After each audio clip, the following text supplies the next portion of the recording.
Well, welcome in to be our guest. You know, many, many years ago, I went to a church in Montgomery, Alabama, and I'm originally from Chicago. And what I found out was all the priests there, all their last names ended in an I. But mine ends in an I. I'm Italian, but theirs ended in an I because a lot of them were ski or something else, and they were Polish priests. Found out that there's a Polish group of priests in Chicago that made Resurrection Catholic Mission a mission church here in Montgomery. Started many, many years ago, and they did wonderful things. One of the persons that was actually a product of that parish is now the pastor, Father Manuel Williams.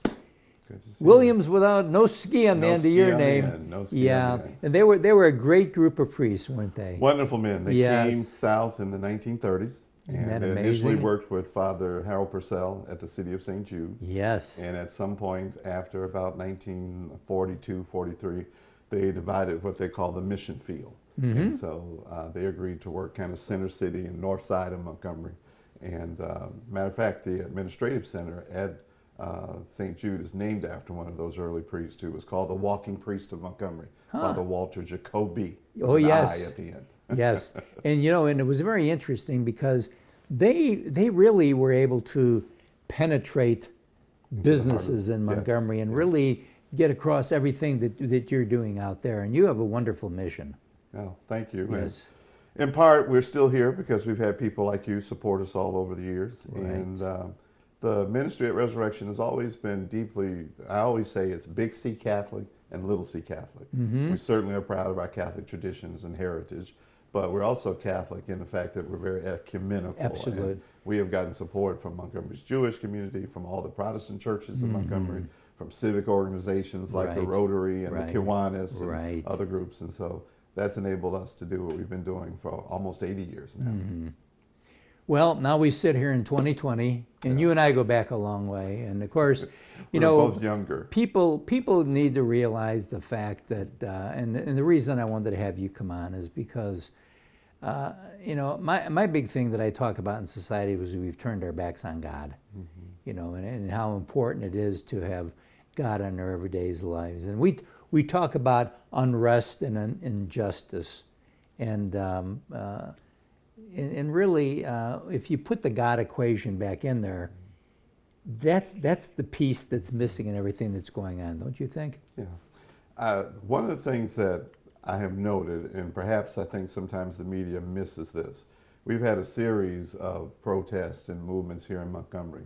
Yes. And there was this one this past Sunday, and I don't know if you saw any of the pictures of it, but at several, and I've attended one, the thing that gives me hope, well, there are two things that really give me hope.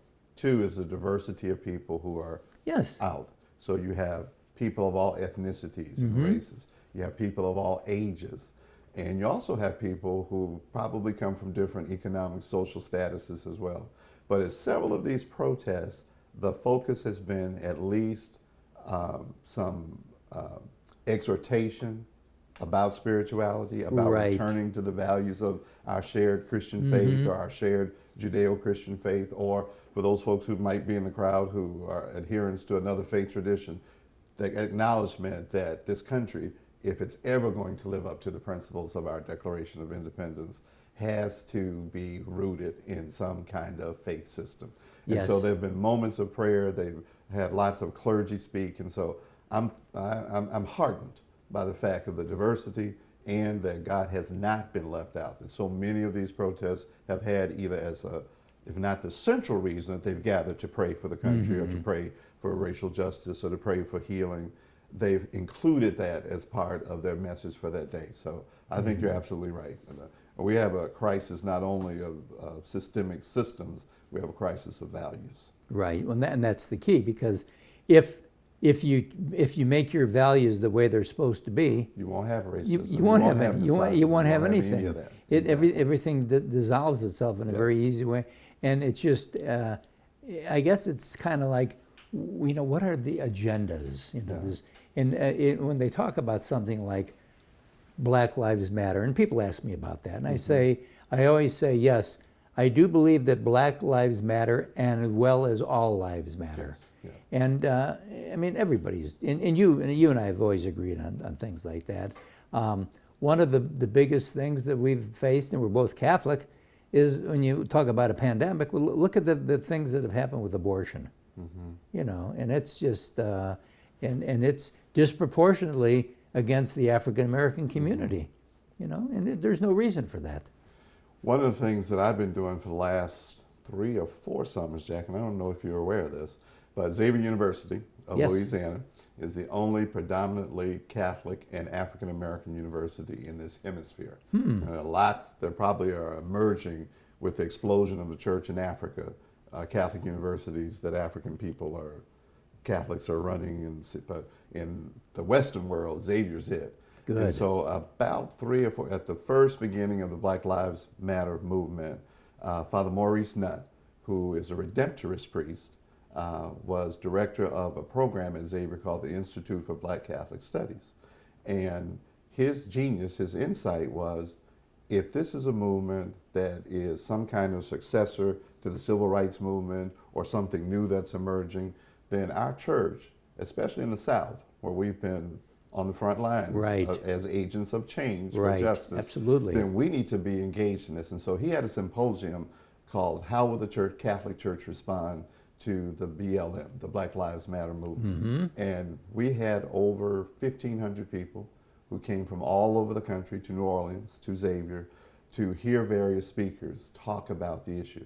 And one of the things that all of them stressed is that we as Catholic Christians and other believers, you know, I don't want to make it exclusively to us, Right. we have an obligation to engage and to be out front talking to folks who might not share our Christian heritage or values, but do have some common goals. So support for all life.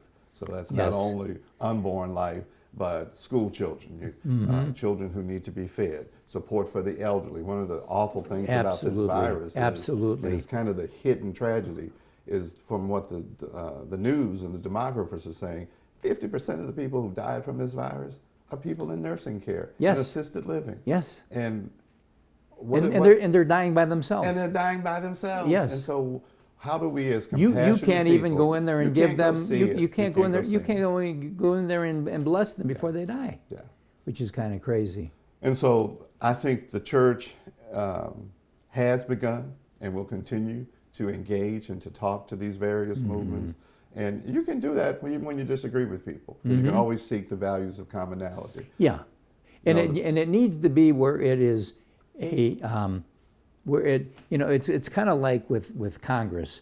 They do a bill, and then you got to tack all these things on there, and you go, well, wait a minute, where That's did, not where what did we that originally come talked from? about. Yeah, and that's the and, you know, if you just say, okay, let's have a clean Black Lives Matter group. Yeah. When I say clean, that does exactly what you said. Yeah. Here's what we're going to do. We're not going to endorse any candidates. Yeah. We're not going to give money to LGBT, da da da da. We're here for this one purpose.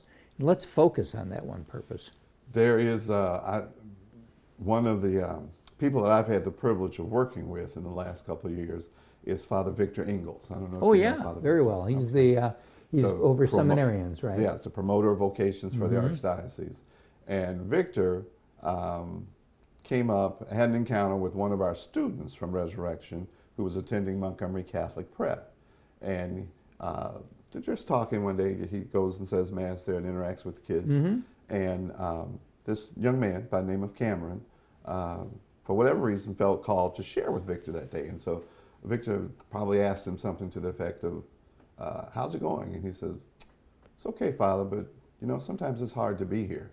And he went on, Cam, to share that being black in a predominantly white school has its challenges, but being black and Catholic adds another layer of challenge to his existence.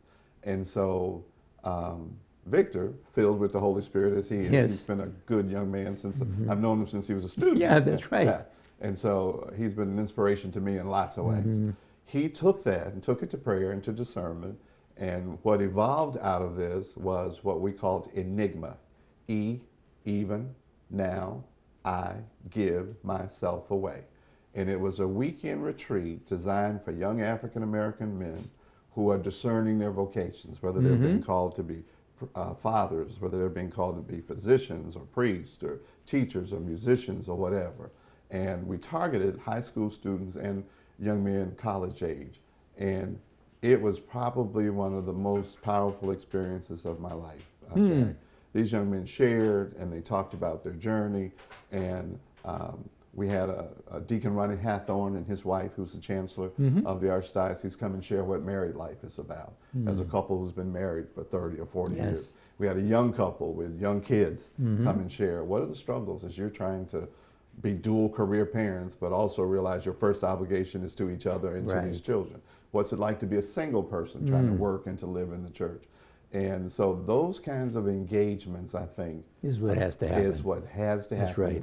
And we were able, because the young men had such a wonderful experience the first year, to bring back even more the second year. That's great. So we're looking forward to seeing, Good. you know, how we'll do this year. I'm going to get you to come back again for another week, and because I want to talk about how families really need to be stronger and the influence, especially older people and the grandparents, and we need to get preachers more involved. The alienation. Yes. Just remember this, that one of the strongest things you've got going out here, and maybe you found out during the pandemic, is the family. Let's put it to use the right way. We'll be right back right after this.